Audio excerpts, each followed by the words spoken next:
Hey guys, and welcome to another brand new video. In this video, we actually have some pretty big gaming news coming out over here. Now, sometimes I like to focus on PlayStation or Xbox or console news, but this is more of gaming news as a whole. And I'm also a very big financial guy too. I've actually been doing a decent bit of financial news and discussions on the second YouTube channel, and we'll like to do even more stuff like that. So if you guys ever want to, I might promote that up a little bit more in the future.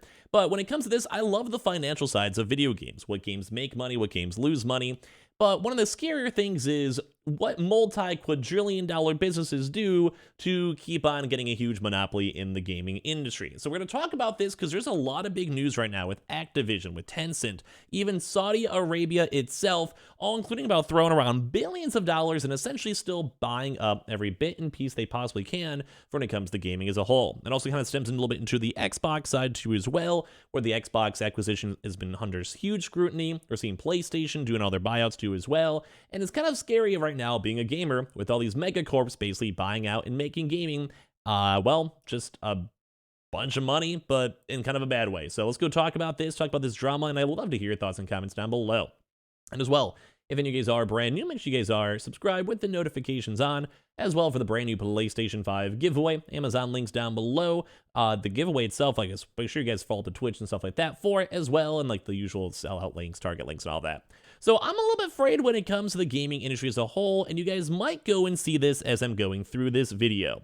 So a big thing with this is, as you guys can see, Saudi Arabia says it will spend $13 billion to acquire a leading game publisher.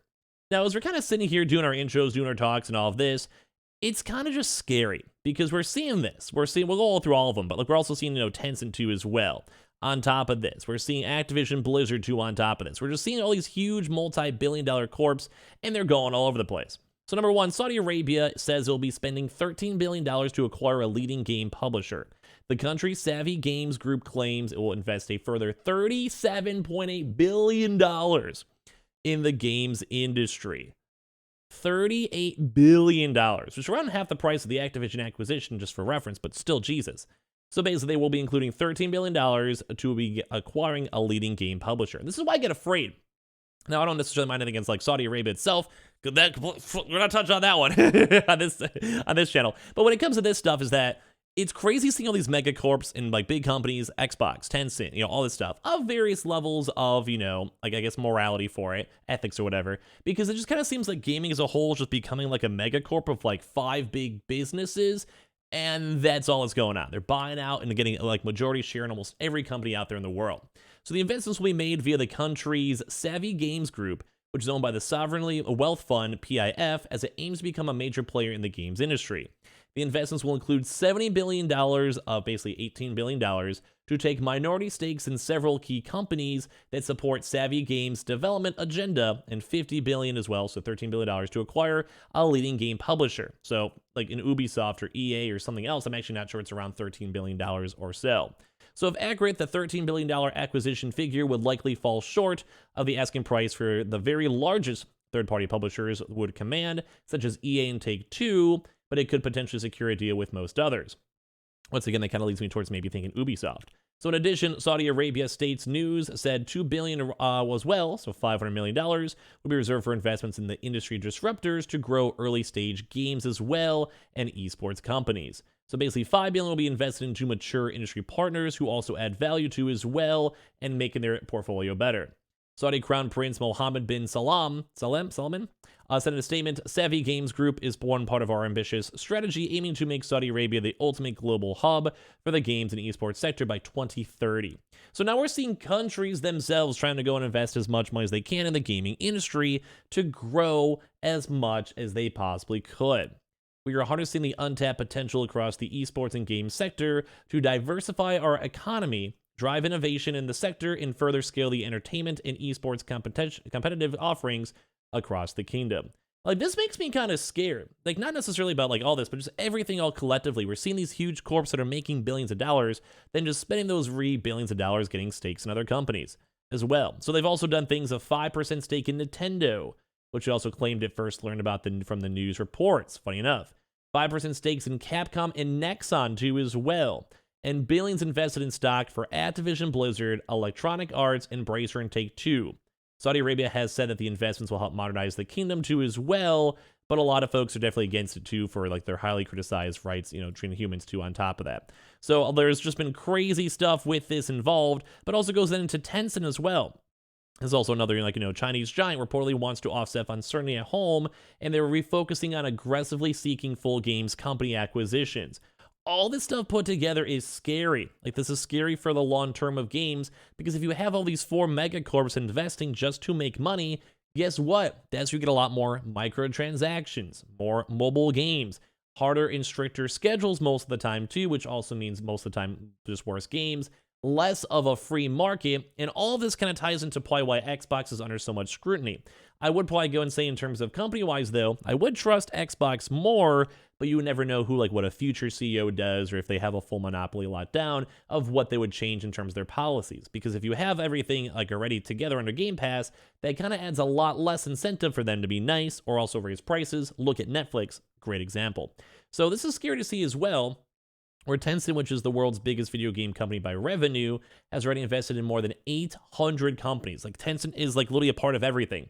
That includes a 40% stake in Epic Games, has shares in Activision Blizzard too as well, just like Saudi Arabia, Ubisoft, Pug Studio parent company, Krafton, Platinum Games, From Software, Marvelous, and a lot of other various games too as well. I think also Riot Games too on top of that.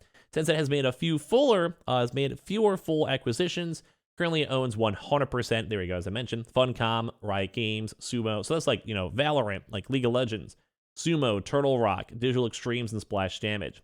So a big thing is they want to keep on pushing for like very large stakes, but not 100% stakes. So not full-on takeouts. They just want to have pretty much most control of the company and kind of an oversight of what's going on. Which once again is scary because you have one big company that has their pockets in every company. Like I said, Valorant, League of Legends, on top of that, Ubisoft. So all of the Assassin's Creed games, Far Cry games, everything else, all these Tom Clancy games, Pug Mobile, Activision as well. So Call of Duty, World of Warcraft, Overwatch, all these other games, Elden Ring. Like, there's like a lot of these big known games. So apparently they're now, like I said, shifting to more so just have big stock takeover, not necessarily like a full-on takeover, just a lot of stock.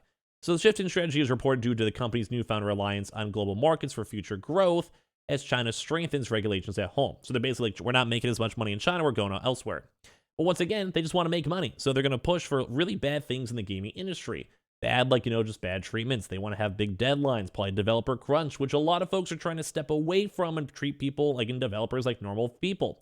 More microtransactions to make more money, more DLCs, more selling prices. It's just not fun to see. So Tencent sold Reuters. The company has been investing abroad for a long time, long before any new regulations in China. It looks for innovative companies with talented management teams and gives them room to grow independently, the company said. Tencent confirmed during an earnings call in August that it would remain active in acquiring game studios overseas.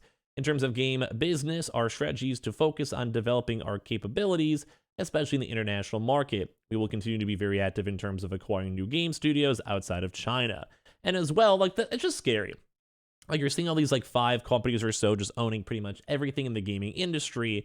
And if one doesn't own EA, the other one does. If one doesn't own Ubisoft, the other one does. If someone doesn't have Activision, the other one does. So it's just really scary to go and see just what's kind of being developed in this whole ecosystem of games. So kind of give me your thoughts, because it's a little bit worrisome, because it does seem like we're kind of moving towards some weird dystopian gaming future where it was fun and organic for a while, and now it just seems like even indie games themselves will probably get bought up on the dollar, because we haven't, you guys even saw in the Saudi Arabia thing where they have $500 million just for buying out groundbreaking studios. So you'd have a game like, let's say, Cult of the Lamb, and they're going to buy it up the second they can. It's kind of very scary to see. Now, last to see is also an Activision controversial CCO is actually now stepping down. So just a little bit more of the big company news. The former advisor to the Bush administration will remain at Activision Blizzard in an advisory role too as well. So Bloomberg reports that Tencent has decided to step down ahead of the proposed acquisition, which is worth almost $70 billion. While Tencent is stepping down, she will act as a senior advisor to the company's board as well. And I'm still surprised that Bobby Kotick still has not went down at all. Mainly because with this one, World of Warcraft just came out, so we'll see how those numbers come out too. But it's kind of crazy even seeing more Activision stuff, and I'm sure there's going to be a lot more reforms, people stepping down, new hires, etc. if the Xbox acquisition does go through. So give me your thoughts and comments on the overall stuff, because there's a lot of big business drama, and like I said, it's a little bit worrisome to see. So Give me your thoughts, comments. Make sure you guys are subscribed with the notifications on as well for the brand new PlayStation 5 giveaway. Amazon links down below, Target links down below, Twitch stream, especially for the giveaway itself, entering down below. And I appreciate you guys all so much for watching in the first place.